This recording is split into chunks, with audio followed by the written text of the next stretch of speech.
Indian വികസനത്തിന്റെ പാതയിൽ എന്നും കല്ലുകടിയുമായി നിൽക്കുന്ന ഒരു അയൽരാജ്യമുണ്ട്, പാകിസ്ഥാൻ. എന്നാൽ കാലം മാറി ഇന്ത്യയുടെ കരുത്ത് ലോകം തിരിച്ചറിഞ്ഞു കഴിഞ്ഞു. ഇന്ന് നമ്മുടെ രാജ്യം ലോകവേദികളിൽ തലയുയർത്തി നിൽക്കുമ്പോൾ അതിനെ കണ്ട അസൂയ മൂത്ത് കുതന്ത്രങ്ങൾ മെനയുന്നവർക്ക് ലഭിക്കുന്ന തിരിച്ചടി അത്ര ചെറുതൊന്നുമല്ല. പ്രത്യേകിച്ച് ഇന്ത്യയുടെ പരമാധികാരത്തിന് നേരെ വിരൽ ചൂണ്ടാൻ നോക്കിയ പാകിസ്ഥാന് ഇപ്പോൾ കിട്ടിയിരിക്കുന്ന പണി ശരിക്കും ചരിത്രപരമാണ്. രാജ്യാന്തര കോടതിയുടെ വാതിലുകളിൽ മുട്ടി ഇന്ത്യയെ പ്രതിക്കൂട്ടിലാക്കാൻ നോക്കിയ പാകിസ്ഥാൻ ഒടുവിൽ സ്വയം വിഡ്ഢികളായി മാറുന്ന കാഴ്ചയാണ് നാം കാണുന്നത്. സ്വന്തം രാജ്യത്തെ ജനങ്ങളെ പോലും നോക്കാതെ അവിടുത്തെ സമ്പദ് വ്യവസ്ഥ തകർന്ന് കൂപ്പുകുത്തുമ്പോഴും ഇന്ത്യയെ തകർക്കാൻ നോക്കുന്ന ഇവർക്ക് എന്തുണ്ടായി? കേവലം രാഷ്ട്രീയ കളികൾക്ക് വേണ്ടി രാജ്യാന്തര കോടതിയെ കൂട്ടുപിടിച്ച പാകിസ്ഥാൻ ഇപ്പോൾ സ്വന്തം പോക്കറ്റിൽ നിന്നും ലക്ഷക്കണക്കിന് ഡോളറുകളാണ് കോടതിക്ക് ഫീസായി നൽകേണ്ടി വരുന്നത്. അതും പോരാഞ്ഞിട്ട് ഇന്ത്യ കൊടുക്കേണ്ട വിഹിതം കൂടി ഇവർക്ക് കെട്ടിവെക്കേണ്ടി വന്നു എന്നത് എത്ര വലിയ നാണക്കേടാണ്. വെള്ളവും രക്തവും ഒന്നിച്ചൊഴുകില്ല എന്ന നമ്മുടെ പ്രധാനമന്ത്രിയുടെ ഒറ്റ പ്രഖ്യാപനത്തിന് മുന്നിൽ മുട്ടുമടക്കേണ്ടി വന്ന പാകിസ്ഥാന്റെ ഈ ദയനീയാവസ്ഥ ഇന്ത്യയുടെ വിദേശ നയത്തിന്റെ വിജയമാണ് കാണിക്കുന്നത്. എന്തിനായിരുന്നു ഇവർ കോടതി കയറിയത്? എന്താണ് സത്യത്തിൽ സംഭവിച്ചത്? ഇന്ത്യ എടുത്ത ആ മാസ്റ്റർ പ്ലാൻ എന്താണ്? ഇങ്ങനെ കുറേ അധികം ചോദ്യങ്ങൾ നിങ്ങളുടെ മനസ്സിലുണ്ടാകും. അതെല്ലാം ഇന്ന് ഈ വീഡിയോയിലൂടെ നമ്മൾ ചർച്ച ചെയ്യുകയാണ്. പാകിസ്ഥാൻ സ്വന്തം കുഴി തോണ്ടി അതിൽ തന്നെ വീണതിന്റെ ലോകം കണ്ട ഏറ്റവും വലിയ നാണക്കേടിന്റെ കഥ എന്താണെന്നല്ലേ നോക്കാം. ഈ പ്രശ്നത്തിന്റെ തുടക്കം എവിടെയാണെന്ന് നോക്കിയാൽ നമ്മൾ ചരിത്രത്തിലെ സിന്ധു നദീജല കരാറിലേക്ക് പോകണം. കാശ്മീരിലെ മണ്ണിൽ നമ്മുടെ സ്വന്തം നദിയിലെ വെള്ളം ഉപയോഗിച്ച് ഇന്ത്യ നിർമ്മിക്കുന്ന കിഷൻ ഗംഗ റാറ്റിൽ ജലവൈദ്യുത പദ്ധതികളാണ് പാകിസ്ഥാന്റെ ഉറക്കം കെടുത്തിയത്. ഇന്ത്യ വികസനത്തിന്റെ പടവുകൾ കയറുമ്പോൾ അതിർത്തിക്കപ്പുറം ഇരുട്ടിലിരുന്ന് എങ്ങനെയും ഇന്ത്യയെ തടയണം എന്ന ചിന്ത മാത്രമായിരുന്നു പാകിസ്ഥാന്. അങ്ങനെയാണ് അവർ ഈ വികസന പദ്ധതികളെ എതിർത്തുകൊണ്ട് രംഗത്ത് വന്നത്. പക്ഷേ അവർക്ക് മുന്നിലുണ്ടായിരുന്നത് പഴയ ഇന്ത്യയല്ല, നരേന്ദ്രമോദിയുടെ പുതിയ ഇന്ത്യയാണെന്ന് അവർ അങ്ങ് മറന്നുപോയി. പഹൽഗാം ഭീകരാക്രമണത്തിന് പിന്നാലെ അതിർത്തി കടന്നുള്ള ഭീകരവാദം പൂർണ്ണമായി അവസാനിപ്പിക്കാതെ ഇനി പാകിസ്ഥാനോട് ഒരു ചർച്ചയ്ക്കുമില്ലെന്ന് ഇന്ത്യ കടുത്ത തീരുമാനമെടുത്തു. അന്ന് നമ്മുടെ പ്രധാനമന്ത്രി നരേന്ദ്രമോദി പറഞ്ഞ ആ ഒരൊറ്റ ഡയലോഗ് ലോകം മുഴുവൻ ഏറ്റെടുത്തതാണ്. രക്തവും വെള്ളവും ഒരേ സമയം ഒന്നിച്ചൊഴുകില്ല എന്ന ഈ ശക്തമായ പ്രഖ്യാപനത്തോടെ ഇന്ത്യ സിന്ധു നദീജല കരാറിലെ നടപടികൾ താൽക്കാലികമായി നിർത്തിവെച്ചു. ഇതോടെ ശരിക്കും വെള്ളം കുടിച്ചത് പാകിസ്ഥാനാണ്. ജലം മുട്ടിയതോടെ കൃഷിയും സമ്പദ് വ്യവസ്ഥയും തകർന്നടിഞ്ഞ അവർക്ക് എങ്ങനെയെങ്കിലും ഈ വിഷയത്തിൽ ലോകരാജ്യങ്ങളുടെ മുന്നിൽ ഇന്ത്യയെ നാണം കെടുത്തണം എന്ന വാശിയായി. ആ വാശിയിലാണ് യാതൊരു നിയമവശങ്ങളും നോക്കാതെ പാകിസ്ഥാൻ അങ്ങ് ഇറങ്ങി തിരിച്ചത്. തർക്ക പരിഹാരത്തിന് കരാറിലുള്ള നിഷ്പക്ഷ സമിതിയെ, അതായത് ന്യൂട്രൽ എക്സ്പേർട്ടിനെ സമീപിക്കുന്നതിന് പകരം അവർ നേരെ നെതർലൻഡ്സിലെ ഹേഗ് ആസ്ഥാനമായുള്ള പെർമനന്റ് കോർട്ട് ഓഫ് ആർബിട്രേഷനിലേക്ക് ഓടി. ഇന്ത്യയെ രാജ്യാന്തര കോടതി കയറ്റി ലോകത്തിനു മുന്നിൽ ഒരു വില്ലനാക്കി ചിത്രീകരിക്കുക എന്നതായിരുന്നു പാകിസ്ഥാന്റെ മാസ്റ്റർ പ്ലാൻ. എന്നാൽ അവിടെയാണ് ഇന്ത്യയുടെ യഥാർത്ഥ നയതന്ത്രം അവർ കണ്ടത്. കോടതി നടപടികൾ പൂർണ്ണമായും നിയമവിരുദ്ധമാണെന്ന് ചൂണ്ടിക്കാണിച്ച് ഇന്ത്യ ഈ ഹർജി പാടെ ബഹിഷ്കരിച്ചു. ഇനി തർക്കങ്ങൾ പരിഹരിക്കാൻ കരാറിൽ വ്യവസ്ഥയുള്ള സമിതിക്ക് മുന്നിലാണ് വിഷയം വരേണ്ടതെന്നും അല്ലാതെ ഈ കോടതിയിലല്ലെന്നും ഇന്ത്യ ലോകത്തോട് പ്രഖ്യാപിച്ചു. ഇതോടെ പാകിസ്ഥാൻ ശരിക്കും വെട്ടിലായി. ഇന്ത്യ കോടതി നടപടികളിൽ നിന്ന് വിട്ടുനിന്നതോടെ നിയമപ്രകാരം കേസ് മുന്നോട്ട് കൊണ്ടുപോകാൻ കോടതി ആവശ്യപ്പെട്ട മുഴുവൻ തുകയും പാകിസ്ഥാന് തന്നെ കെട്ടിവെക്കേണ്ടി വന്നു എന്നതാണ് ചരിത്രത്തിലെ ഏറ്റവും വലിയ തമാശ. ഒന്ന് ആലോചിച്ചു നോക്കൂ.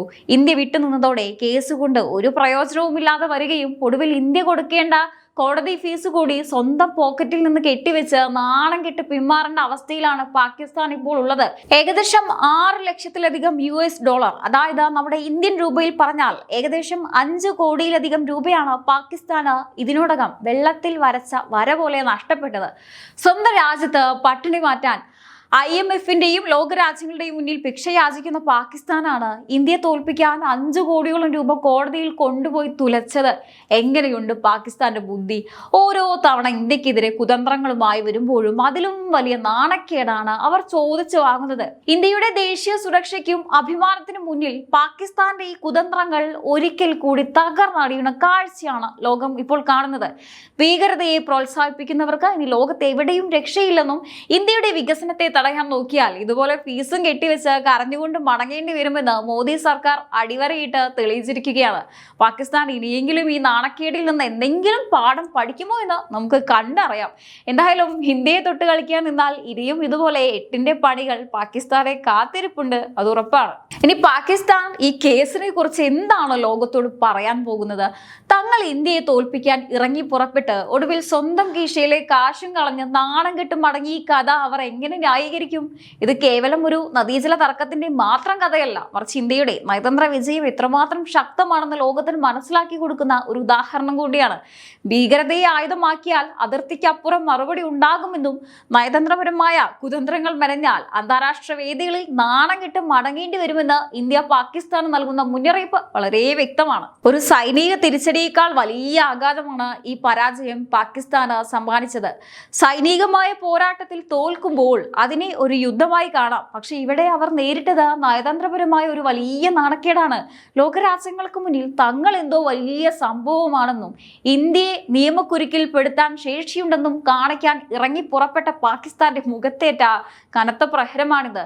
സ്വന്തം രാജ്യത്ത് പട്ടിണിയും വിലക്കയറ്റവും കൊണ്ട് ജനം നട്ടം തിരിയുന്ന സമയത്താണ് കേവലം വാശിക്ക് വേണ്ടി ഇവർ ലക്ഷക്കണക്കിന് ഡോളറുകൾ കോടതി ചിലവിനായി തുലച്ചത്. അന്താരാഷ്ട്ര വേദികളിൽ ഇത്രയധികം പരിഹസിക്കപ്പെട്ട മറ്റൊരു സന്ദർഭം പാകിസ്ഥാന്റെ ചരിത്രത്തിലുണ്ടോ എന്നത് തന്നെ സംശയമാണ്. ഇന്ത്യയെ തകർക്കാൻ നോക്കുമ്പോൾ യഥാർത്ഥത്തിൽ തകർന്നു വീണത് പാകിസ്ഥാന്റെ അന്തസ്സും നയതന്ത്ര ബന്ധങ്ങളുമാണ്. സൈനികമായ ഒരു പരാജയത്തെക്കാൾ എത്രയോ മടങ്ങ് വേദനിപ്പിക്കുന്നതാണ് ഈ സാമ്പത്തികവും നയതന്ത്രപരവുമായ തിരിച്ചടി. ഒരു വശത്ത് ഇന്ത്യ ലോകത്തിനു മുന്നിൽ വികസനത്തിന്റെ മാതൃകയായി വളരുമ്പോൾ മറുവശത്ത് സ്വന്തം കുഴി തോണ്ടി അതിൽ തന്നെ വീണ് ഫീസും കെട്ടിവെക്കുന്ന പാകിസ്ഥാന്റെ ഈ ദയനീയ അവസ്ഥ ഇന്ത്യയുടെ വിദേശ നയത്തിന്റെ കരുത്ത് എത്രത്തോളമാണെന്ന് കാണിക്കുകയാണ്. എത്ര തവണ കിട്ടിയാലും പാകിസ്ഥാൻ പഠിക്കില്ല. ഇന്ത്യയെ ചൊറിഞ്ഞ് ലോകത്തിന് മുന്നിൽ വലിയ ആളാകാൻ നോക്കുന്നതാണ് ഇവരുടെ സ്ഥിരം പരിപാടി. പക്ഷെ ഓരോ തവണ ഇറങ്ങി പുറപ്പെടുമ്പോഴും കിട്ടുന്നത് 8ന്റെ പണിയാണ്. വീണ്ടും വീണ്ടും ഇന്ത്യക്കെതിരെ തിരിയുമ്പോൾ തങ്ങൾ സ്വയം വെറും കോമാളികളായി മാറുകയാണ് എന്ന് ഈ രാജ്യം ഇനിയെങ്കിലും തിരിച്ചറിയുമോ? ലോകരാജ്യങ്ങളുടെ മുൻപിൽ പാകിസ്ഥാൻ ഇപ്പോൾ ശരിക്കും ഒരു ജോക്കറായി മാറിയിരിക്കുകയാണ്. ഇന്ത്യയെ തകർക്കാൻ ആയുധങ്ങൾ തേടി നടക്കുമ്പോൾ അവസാനം ആ ആയുധങ്ങൾ കൊണ്ട് സ്വന്തം കാലിൽ തന്നെ വെട്ടുന്ന പരിപാടിയാണ് ഇവർ കാണിക്കുന്നത്. നാണം കെട്ട് മതിയായില്ലേ എന്ന് ലോകം തന്നെ ഇവരോട് ചോദിച്ചു പോകും. ഇന്ത്യ വളരുകയാണ്, ഇന്ത്യ കുതിക്കുകയാണ്. ആ കുതിപ്പിനെ തടയാൻ നോക്കുന്ന ഇത്തരം കുതന്ത്രങ്ങൾ ഇനിയും എത്ര വന്നാലും ഇത് തള്ളിക്കളയാൻ ഭാരതത്തിന് അറിയാം. പാകിസ്ഥാൻ ഇനിയും പഠിക്കാനുണ്ട്. പക്ഷെ ആ പഠനം ഇവർക്ക് വളരെ ചിലവേറിയതാകും എന്ന് മാത്രം. ലോകത്തിനു മുന്നിൽ തങ്ങൾ വലിയ സംഭവമാണെന്ന് കാണിക്കാൻ ഇറങ്ങി പുറപ്പെട്ട പാകിസ്ഥാൻ ഇപ്പോൾ ശരിക്കും ഒരു ജോക്കറായി തന്നെ പറയാം. കാരണം ഇന്ത്യക്കെതിരെ ഓരോ ആയുധം ഇറക്കുമ്പോഴും അത് സ്വന്തം കാലിൽ തന്നെ അവർക്ക് കൊളുത്തുകയാണ്. പണി കിട്ടുന്നത് പാകിസ്ഥാന്, പണം പോകുന്നത് പാകിസ്ഥാന്റെ കീശയിൽ നിന്ന്, നാണം കെടുന്നത് പാകിസ്ഥാൻ. എന്തൊരു കഥയാണല്ലേ. അപ്പോൾ സുഹൃത്തുക്കളെ, ചുരുക്കത്തിൽ പറഞ്ഞാൽ ഇന്ത്യയെ തകർക്കാൻ നോക്കിയ പാകിസ്ഥാൻ ഇവിടെ സ്വന്തം തകർച്ചയാണ് ഉറപ്പുവരുത്തിയത്. സ്വന്തം ജനതയെ നോക്കാൻ വകയില്ലാതെ അലയുമ്പോഴും ഇന്ത്യയുടെ വികസന കുതിപ്പിനെ തടയാൻ വേണ്ടി മാത്രം കോടികൾ പൊടിക്കുന്ന ഒരു ഭരണകൂടത്തിന്റെ ദയനീയ അവസ്ഥയാണ് നമ്മളിവിടെ കണ്ടത്. അന്താരാഷ്ട്ര വേദികളിൽ തങ്ങൾ വലിയൊരു ശക്തിയാണെന്ന് വരുത്തി തീർക്കാൻ പാകിസ്ഥാൻ നടത്തിയ ഈ നാടകം ഒടുവിൽ ലോകത്തിനു മുന്നിൽ അവർക്ക് തന്നെ വിനയായി മാറിയിരിക്കുന്നു.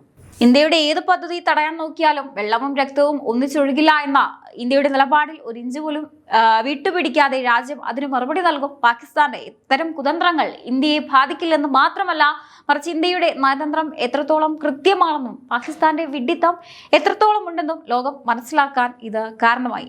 ഇനിയെങ്കിലും പാകിസ്ഥാൻ ഒന്ന് ഓർക്കുന്നത് നന്നായിരിക്കും. ഇന്ത്യയുടെ പരമാധികാരത്തിന് നേരെ വിരൽ ചൂണ്ടുന്നതിന് മുമ്പ് സ്വന്തം കാലിൽ നിൽക്കാൻ പഠിക്കുക. ഇതായിരിക്കും ലോകം പറയുക.